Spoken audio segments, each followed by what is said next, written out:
Okay. So we started saying a psalm in the beginning of Elul. It starts with Le David Hashem Ori Vish'i, and this song is from two sentences that are from that. So I actually listen to this song every morning. I all of a sudden remember it's Elul when I start saying the song. I said, oh, I have to listen to the song again. And I love it. So I just think it really puts in the mood, and it's an Israeli song. Yonatan Razael is incredible. And I'm going to put the link in the chat along with other promotional things that I'm going to say right now. So this is the first High Holiday workshop, which I'm very honored that it's me and the two other rabbis.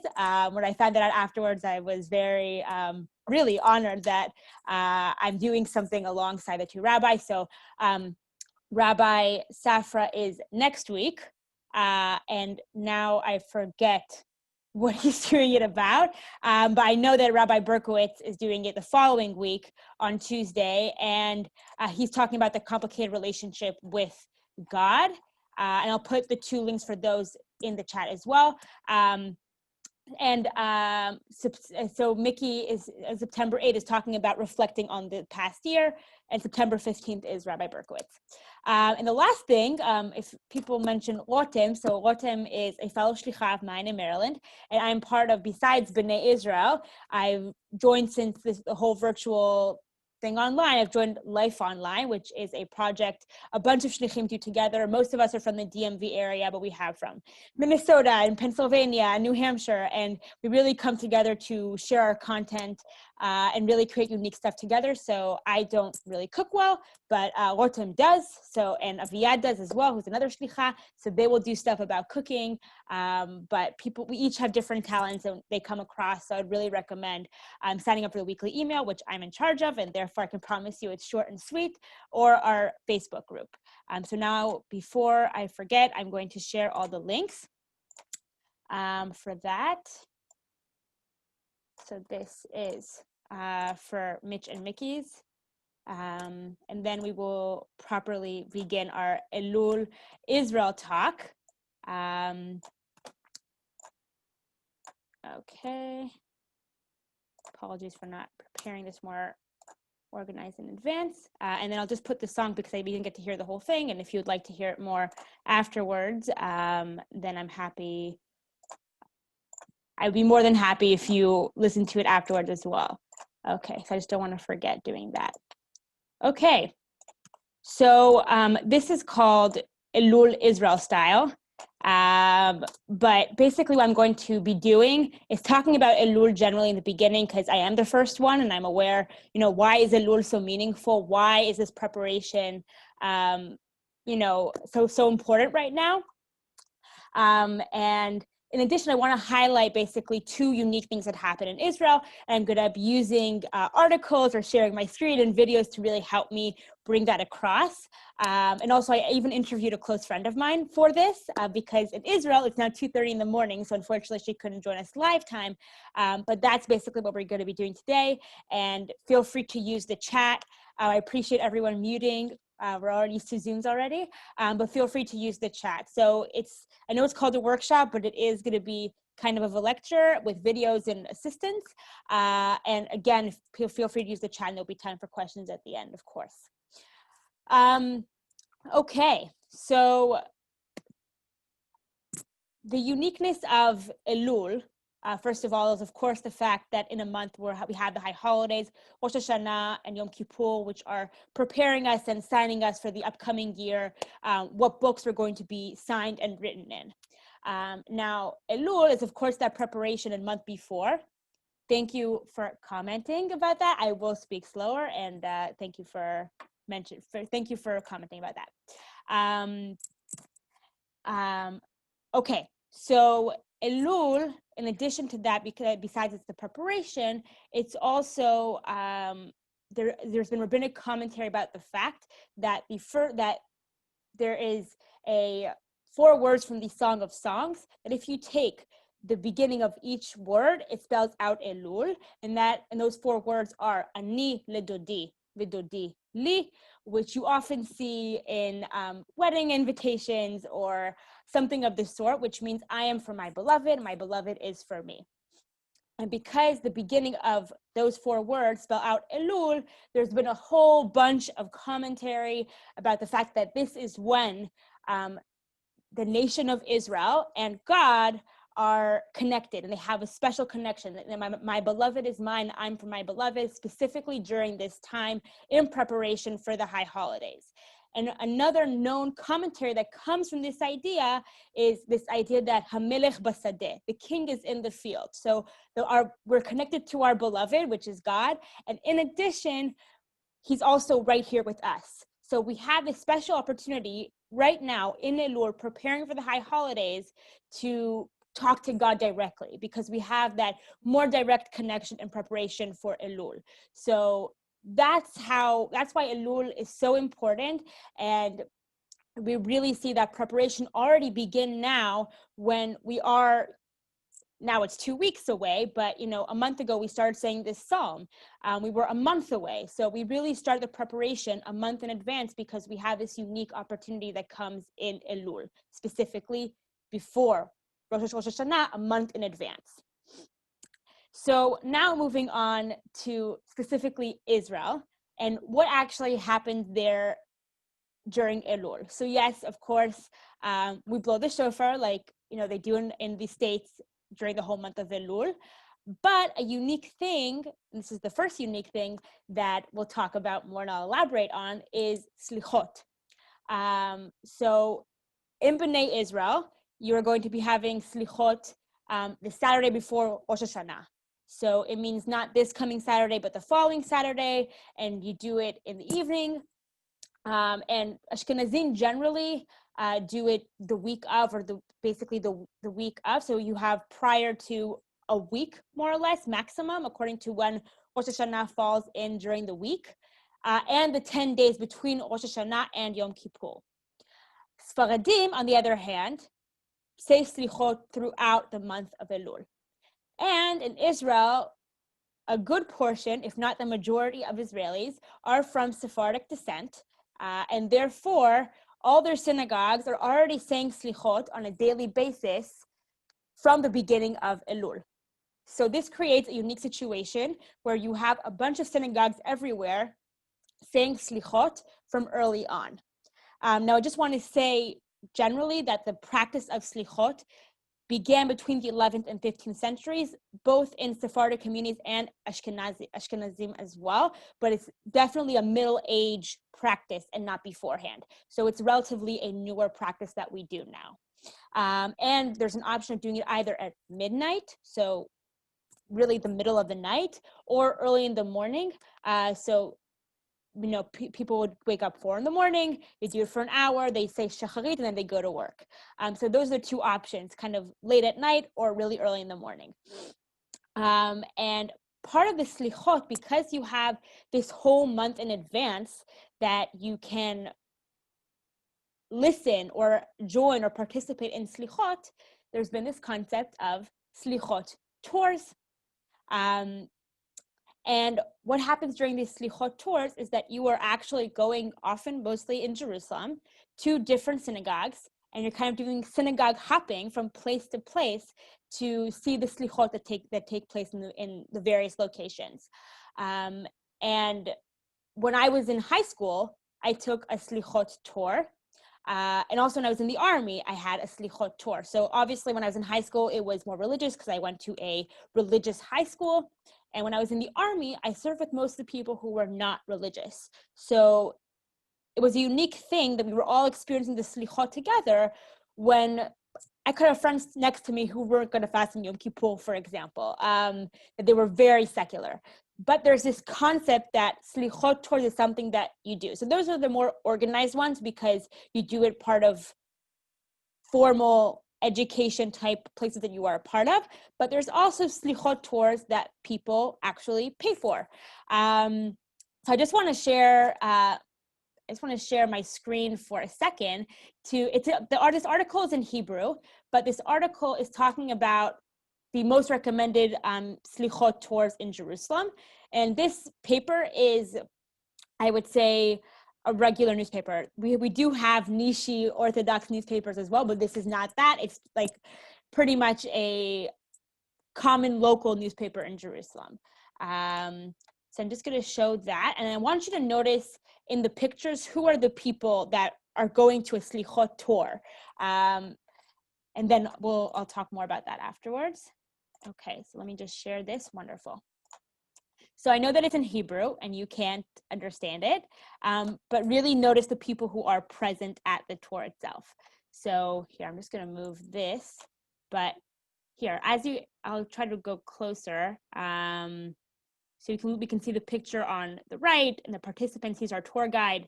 Here are people. We see, somebody behind them who is dressed as an ultra-Orthodox man. But look at the people who are there. So yes, here we see kippot, but here we see, people in shorts and everything. Here, there's more. So this is about, that's theatrical. So, these ladies, they're wearing pants. They're not wearing, any head covering of any sort. Also here as well, another picture with these people. And that's basically it. So just to go back up as well, here. I'll take questions after I finish this section. I saw that someone raised their hand. So basically what I'm trying to point out is that people who are not necessarily religious will go on a Selichot tour. So they may not be going to Selichot every single day, but going on a Selichot tour is a cultural experience that people want to do whether they are observant or not. And people will pay between 40 to 80 shekels, which is about $10 to $20. Not that much, but they're still paying money and actively searching for a Selichot tour to participate during the month of Elul. I'll also say that there's Selichot tours that the Kotel offers, and I saw, a culinary tour that, is around the shuk of Machane Yehuda that they start, and they're in that area, which has a lot of different synagogues, and they're more themed tours, that it's musical, that it's theatrical, that you have these themed Selichot tours, and it's an actual, tourist attraction or attraction of groups to come to Jerusalem for this purpose, whether you are observant or not. I saw that there was a question, and then afterwards I'm going to show a video. So Tybal, yes, you wanted to ask a question? Yes, when you showed us the newspaper article and you commented on what the women were wearing, they looked bundled up for colder weather.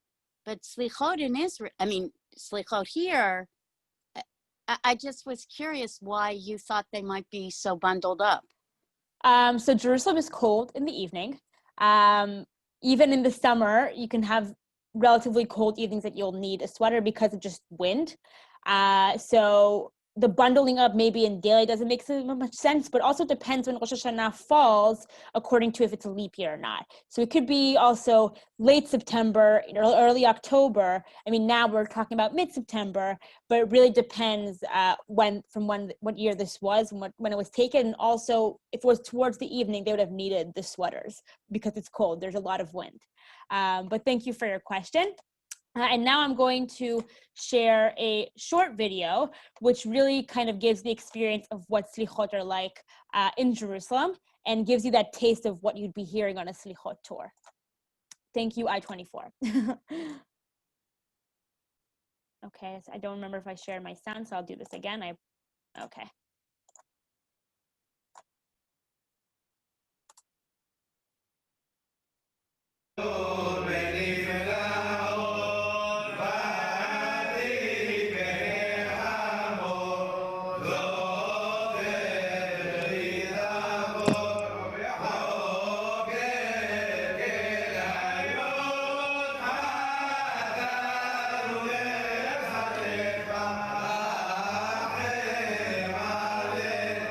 Master of forgiveness, please have mercy on us. The ancient Jewish prayer is hundreds of years old.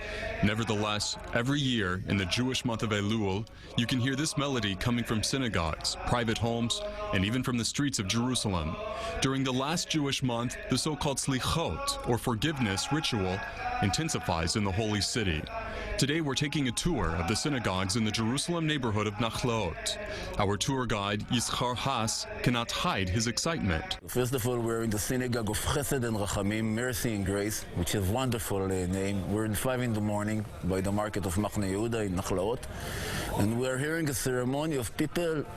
It's like angels inside, and this is one of the most beautiful songs of Selichot. It's Answer Us, Aneno. We hear it on the background.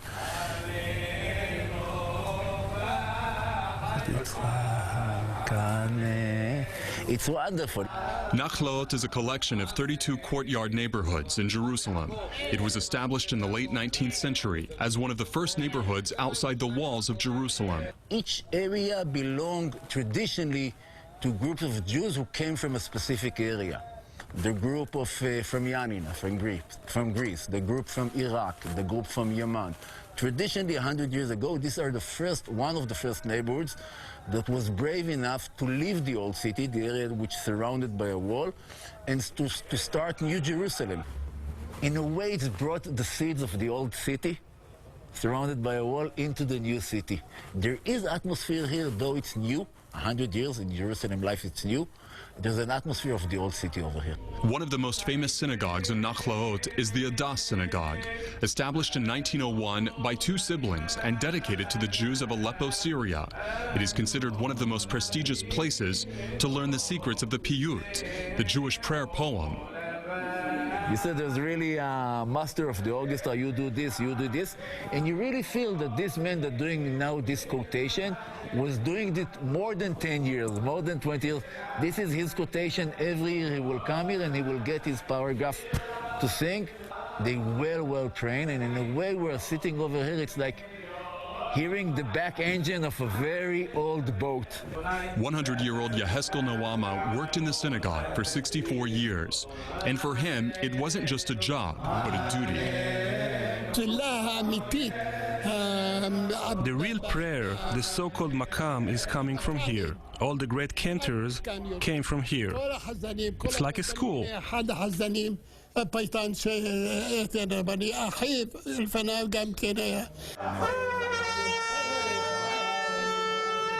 The ritual of Selichot is highly popular in Israel around this time of year, and not just for Orthodox Jews. The idea is getting up in the night when it's hard and the body wants to have his peace, to rest, to get up in the night, coming to a synagogue or to the Western Wall. And there's a ritual of asking God to forgive us, asking the divine to forgive us. Traditionally, it's related to Moses, when Moses is going into the Mount of Sinai, and he is asking 40 days from the divine, from God, to forgive Israel. And it's amazing. More than 3,000 years ago, Jews everywhere getting up in the night and singing these songs. It's more than an hour, by the way. It's not so easy. This is the command of Jewish nation in terms of Orthodox work. Those who get up in the night, specifically those who get up early in the morning, it's much harder. You see people already dressed for work. They will go from here to work. The sun has risen over Jerusalem, but the prayers continue inside the synagogues, and most importantly, inside people's hearts. This is one of these tours that keeps going, an inner journey of exploration and forgiveness. I think the people coming over here, they experience the soul. With the body, with the clothes, with the cars, we're doing a lot of mistakes. But the soul, you know, like the pure eye, want to feel something pure, and to forgive ourselves, it's one of the best way to feel the neshama, to feel the soul, to feel the spirit.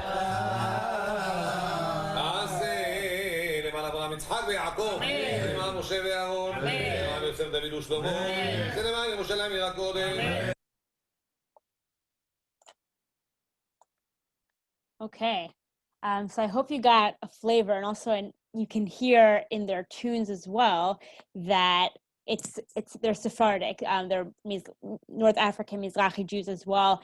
Just the way from the tunes itself that you hear. I love their tunes personally. So he would be a tour guide, for example, who you would pay for to do, the inside tour of how synagogues are in the Jerusalem area and to experience the difference with that. But if you are, poor student like I was, and you wanted, the real Selichot experience, they do Selichot at the Kotel throughout Elul. This year, I was looking by chance 2 days ago. I was looking at the way how the Kotel looks now, and it was pretty empty. So I'm not going to show you that, but I am going to show you from previous years a short video. Really, I just want to give you an example of how it looks. You can come to the Kotel basically at midnight, and this is what you will experience. One moment.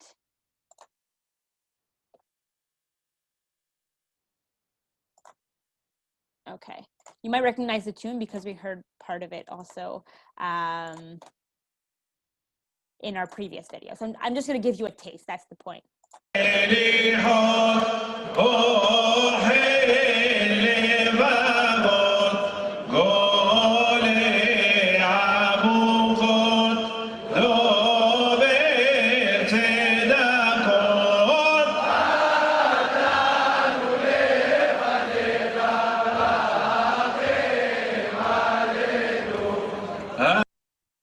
Okay.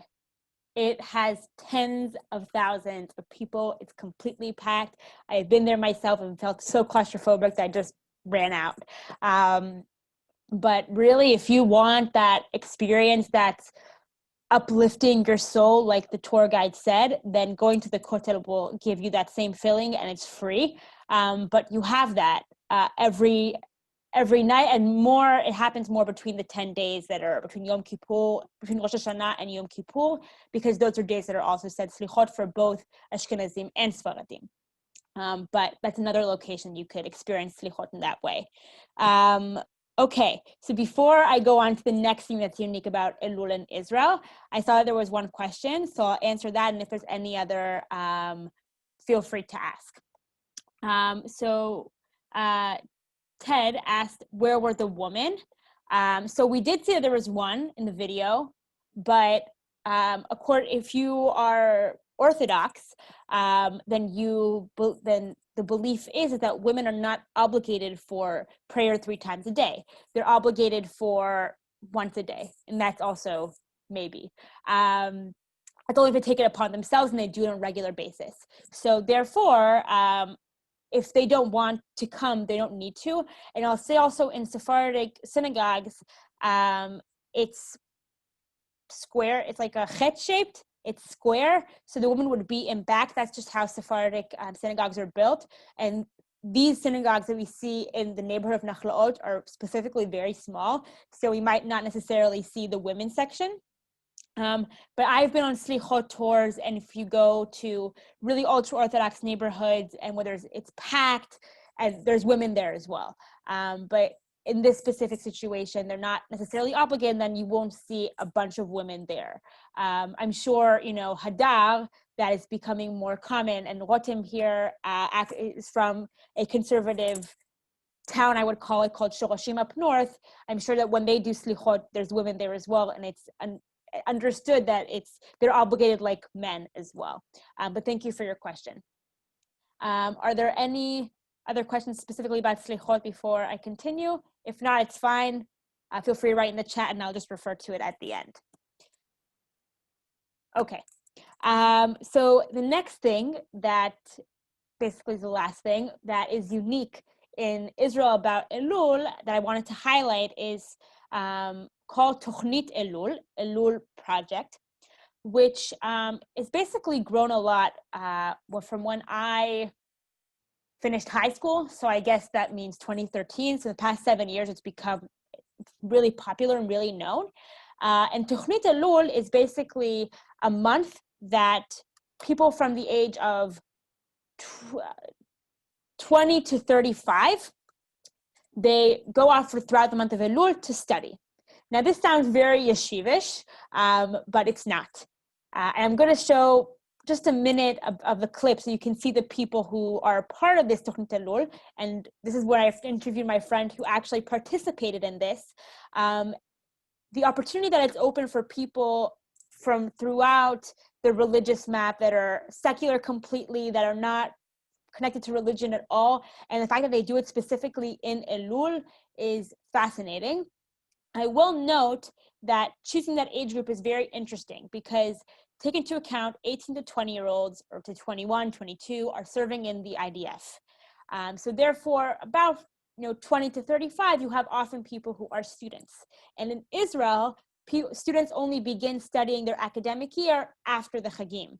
So therefore, the month of Elul is often when they're free. So they could choose to go abroad, they could choose to take vacation, but instead they're choosing to go to this project, Elul project.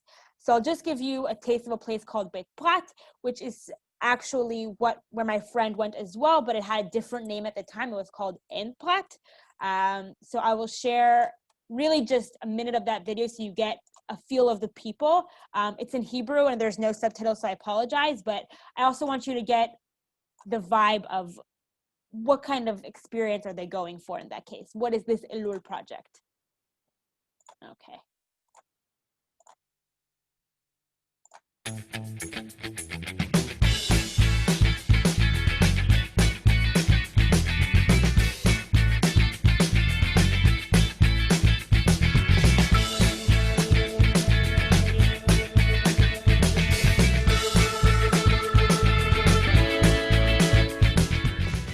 בתוכנית הזאת נוגעים בספרים הגדולים ביותר שנכתבו, בתנ"ך, בתלמוד, ביצירות של הומרוס, של אפלטון.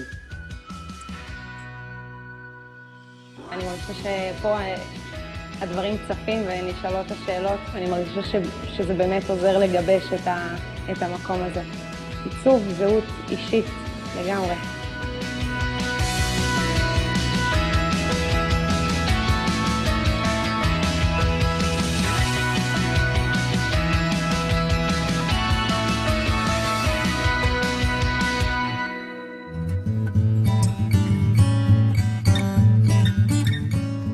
מישהו יכול לזרוק חצי מילה לאוויר, ומתוך זה יש מיליון דברים שצומחים, וזה מבחינתי החוויה, מה עושים מהמשפט של המרצה. Okay, so I think that you got a taste of what the vibe is. They're in a classroom and you have different people, but if you notice, the girls are not wearing long skirts or long t-shirts. They're, can wear, tank tops pretty much, and they're wearing, tight, tights basically. And the guys are not wearing kippahs. So you have these people who are not necessarily religious, who are coming and dedicating their time for some sort of studying. So in order to kind of understand more about what actually happens in the project, I interviewed my friend, so we'll see it. I recorded this about a few days ago, and I have her email, so if you have any questions to her more about the project and the experience, I'll share with it afterwards.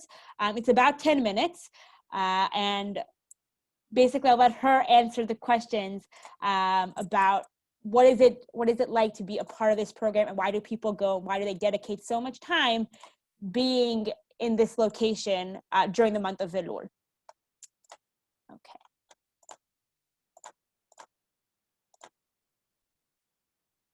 Okay. Hi, Dalia. Thank you for joining us. I appreciate you being willing to record in advance. So basically today we're going to be talking about your experience in a Tornit Elul, an Elul program. Maybe beforehand, just introduce yourself and then I'll ask the few questions that I have. Okay, well, hi Netta, thank you for having me. So I'm Dalia. I live in Ma'ale Adumim, which is a city just east of Jerusalem. I study Jewish history and art history at Hebrew University, and I'm a tour guide and 24 years old, and that's about it. As a start. That's good information. Okay, so regarding, you're just going to be specifically on the Tornit Elul, so how would you describe what it is exactly? And maybe also talk about where you were, maybe even if you know other places as well, and what were the ages of the people who were with you? So Tornit Elul, from what I know, started in the more traditional yeshiva world, where people would start studying in Elul in anticipation of the high holidays to sort of prepare for the high holidays. They would learn things that have to do also with, atonement and bettering oneself.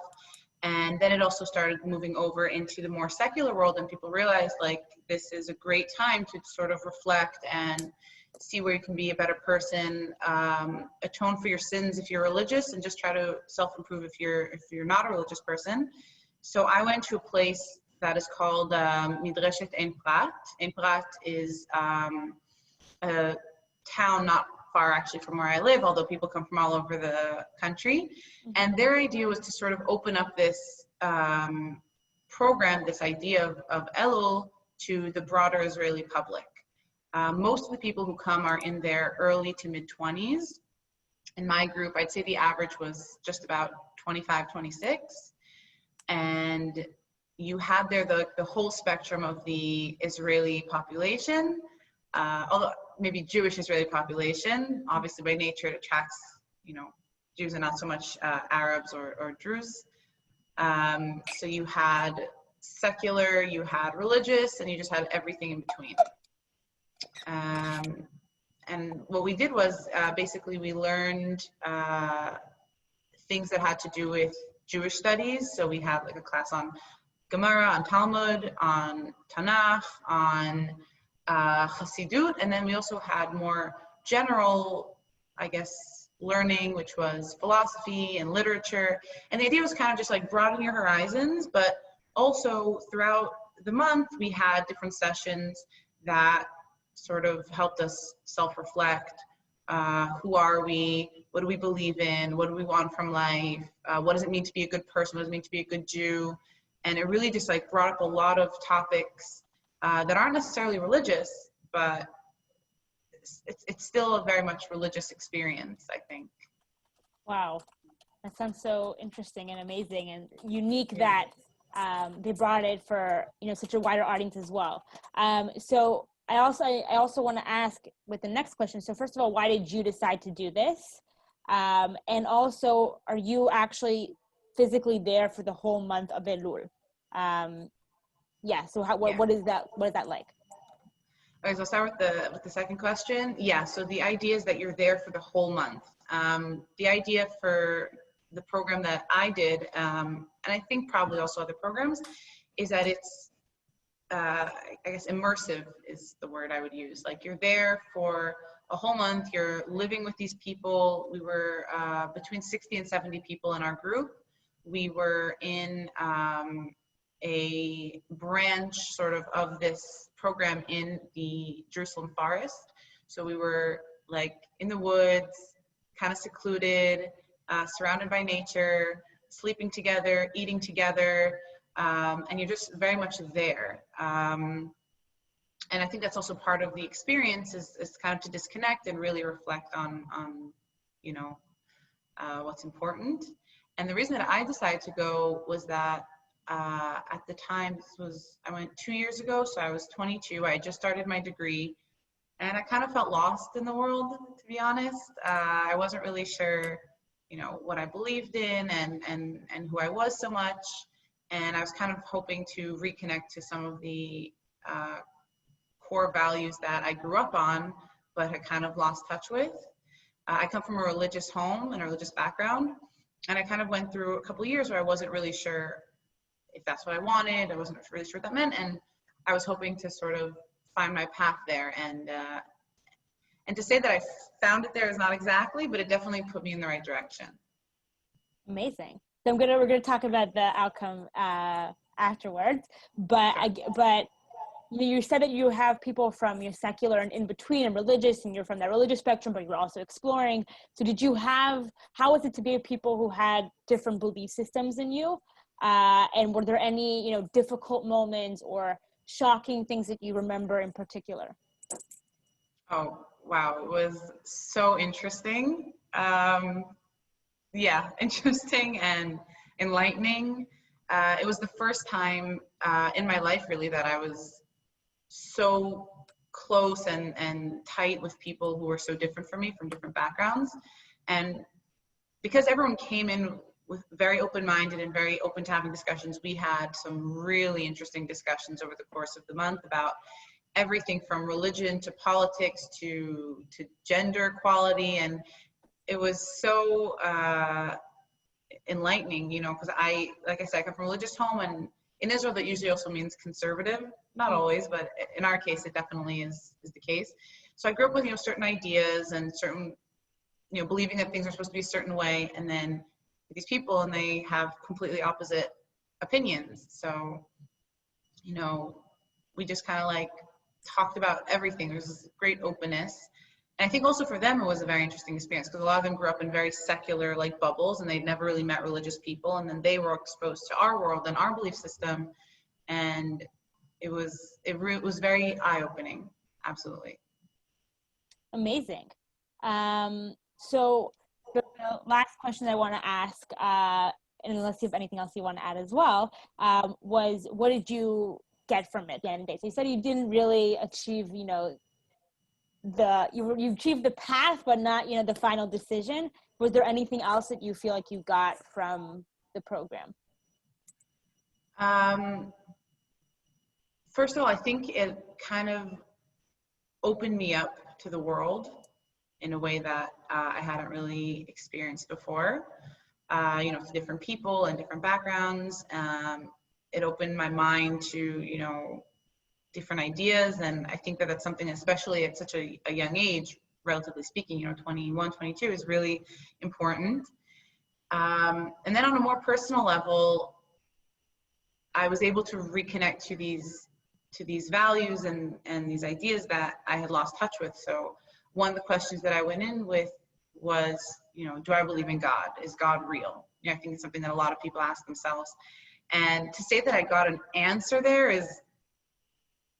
that would be a bit of a stretch, but I got a new idea of what it means, for example, to believe in God. You know, what is God? So suddenly, you know, we had a lecture. I remember it was very much toward the end of the program. And like the whole month, almost everyone there kind of was dealing with this question. I think it's kind of a big one. And we're all kind of like tiptoeing around it. And then one of the last nights we had someone come in, and it was kind of like a Q&A, open discussion. And then someone asked, like, is there a God? It was just like, she just put it so bluntly. And he gave the most unbelievable answer that was just very surprising. And I really couldn't repeat it if I wanted to, because honestly, I don't remember. It was just kind of like a different way of thinking of God, of religion. It helped me understand the world, I think, a little bit better. And it set me on a path of learning, of wanting to learn more, of wanting to understand more. And since then, I made it a priority to read more books, you know, sometimes more religious, sometimes more political. And it kind of just, you know, opened up my mind and gave me a path. And it was an amazing experience. Amazing. It sounds like that even if it didn't have all the answers for you, it really opened your mind to create something new and special. And I'm sure that I did the same thing for you know, people who are secular as well. Okay, thank you so much. Sure, it was a pleasure. I appreciate you coming and talking about your experiences. Yeah, with pleasure. If anyone has any, you know, questions, who they want to like send it through you, you're welcome to. So I will definitely share your information. Okay, so I forgot to mention beforehand that these young people don't get money for programs like they do in the US, which I experienced in this past summer. This is my first time getting money for participating in a program. They pay about $2,400 for this month. So yes, they get food, they get boarding, they're there for an entire month. But they are paying money to participate in this. They truly believe that this is an experience that they want to have and immerse in and be involved with. So I'm going to share Dalia's email right now in the chat for people who have questions for her specifically, if you want to learn more about that. And I'm happy to take questions about that, and then I will properly do a summary. Okay, here it is.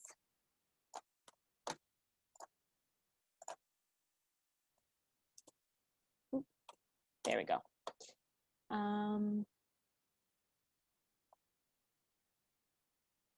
Okay. So first of all, are there any questions about the Elul project program or about Selichot as well? Okay, feel free to either unmute yourself or in the chat. Here, I see Tybo's raising her hand, and then we will give Tybo, go for it. Two things, because you know Zoom does things. You sent something to me, the email, and I think you meant to send it to everybody. Buggy96 went just to me. Oh, okay, yes. And the I other think you since sent I'm me there, something. I had trouble hearing. The one she went to, was that sponsored by Shlomo Riskin's community? Did she say Efrat? No, Shed En Prat. What is that? En Prat is a place right outside Jerusalem, and it's near Ma'ale Adumim. So it's, I don't know how to say like where it's near. It's the other direction of Jerusalem. So Efrat is more southern Jerusalem, it's the other direction. It's more northern. It's called En Prat. Okay. I see there's another question about sending some of the melodies during Selichot. So I will collect some of the tunes because I don't have the links ready, but I will definitely send some links for Selichot because I think they are incredible.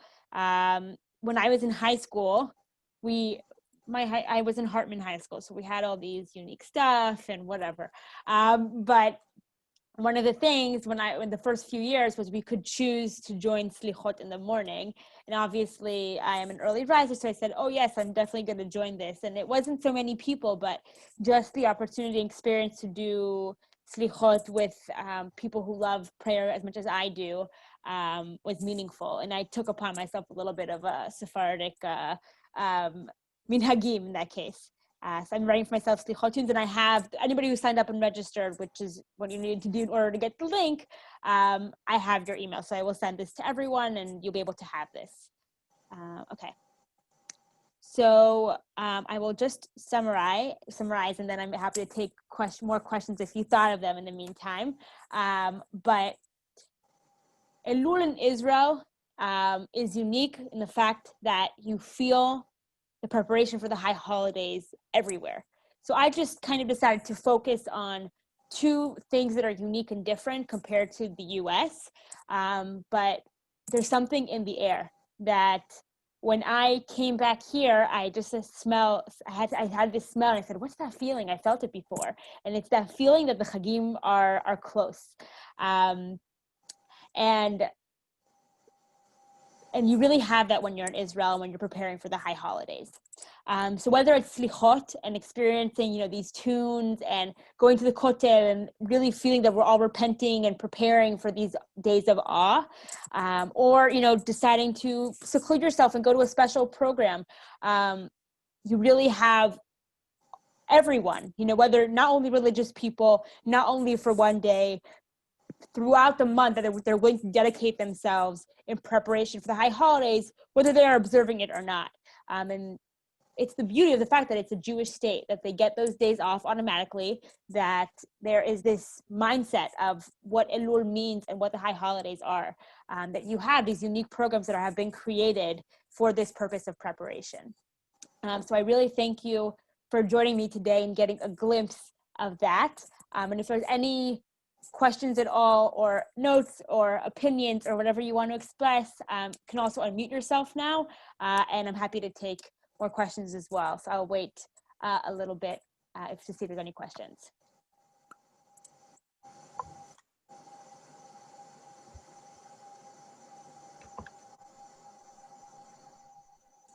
Okay, Tybal is the one with questions today. So Yeah. Okay, go ahead, because I unmuted myself. So go ahead with Tybal, because I was unmuted instead of who did chat. unmuted herself?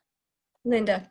Oh, Linda, feel free to ask a question. That's okay. No, and maybe this isn't the right crowd for it. I think in Prat and Elul, and I think if you're Apple, which anybody can understand, because of course that is in English, well, other than the few Hebrew, do you think that these people would enjoy seeing that YouTube video of dip your apple? The fountainheads yes. did. Yes, okay. And also Ya'aleh, which of course that one is Hebrew, but it's a prayer, so it's tefillah. So those are the two I always listen to during Elul in Prat Fountainheads. Okay. I know. Now there's a breakaway, tandu, whatever. Anyway, okay, I'm gonna mute myself again. Sorry for interrupting. No, you're fine. It's a great thing to share. I will definitely share those as well. Okay. Do you want me to email you the links or you have them? She emailed me them as well, but I know the Dip Your Apple one. Okay, got it. So Tybal, you had a question? Well, if it's okay, it's actually a comment based on Ted Fredman's question about where are the women? Because today, B'nai sent out the link for the Rabbinical Assembly Selichot, and there are roughly 60 presenters. And what I was fascinated to see was that a friend of mine who is a woman, who is a singer, she is not an ordained cantor, she's Orthodox. A lot of the things she does is for Chabad, and she's one of the presenters on the Rabbinical Assembly, because obviously in her world, doing a big Zoom, a woman's voice, they're not going to have, I just thought, I mean, it reminded me, because we were emailing back and forth when I saw her name on the list, and I thought, this is so interesting. Anyway, just the whole fluidity sometimes about where women are and that what women do. In this case, she's not going to her own shul or the places that pay her to do whatever, because there is no woman's only slichot. So she couldn't be part. So she and Rabbinical Assembly said, sure, we'll take you, because she has a gorgeous voice.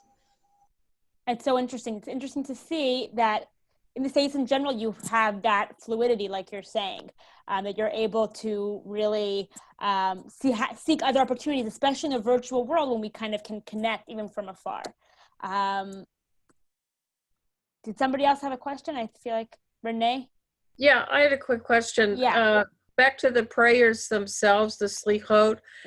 How come in Israel it is recited every day during the month? Is there some halachic reason why they do it that way? I must confess, I've learned a lot here in an hour, and I've studied all kinds of courses, so this is all new material. But what's the reason? I mean, we do it the week before here in the States. What's the connection in Israel for 30 days? So it's just Sephardic and Ashkenazi minhag custom. So Sephardic, which are a good majority in Israel, they do from the beginning of the month of Elul, whereas Ashkenazim do it the week before, and both do the 10 days in between Rosh Hashanah and Yom Kippur. So that's why I was saying the tunes you hear are Sephardic Mizrahi tunes, because they're the ones who are doing it during the month of Elul. You don't see Ashkenazim doing that.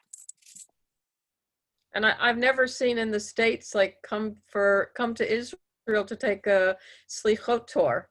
I mean, there's all kinds of tours promoting Israel, but I've never seen come be part of a tour like that. Yeah. Did they advertise that, or I mean, I'm talking pre-COVID, of course. So pre-COVID, they do advertise it, but it's definitely more internally in Israel. I don't think that programs from outside of Israel or tours are, designed for that. But I'm sure if you're doing a high holiday tour in Israel, that could be something that would be shared, but definitely that's not the time, because September is a difficult time to come to Israel generally for Americans and during the year.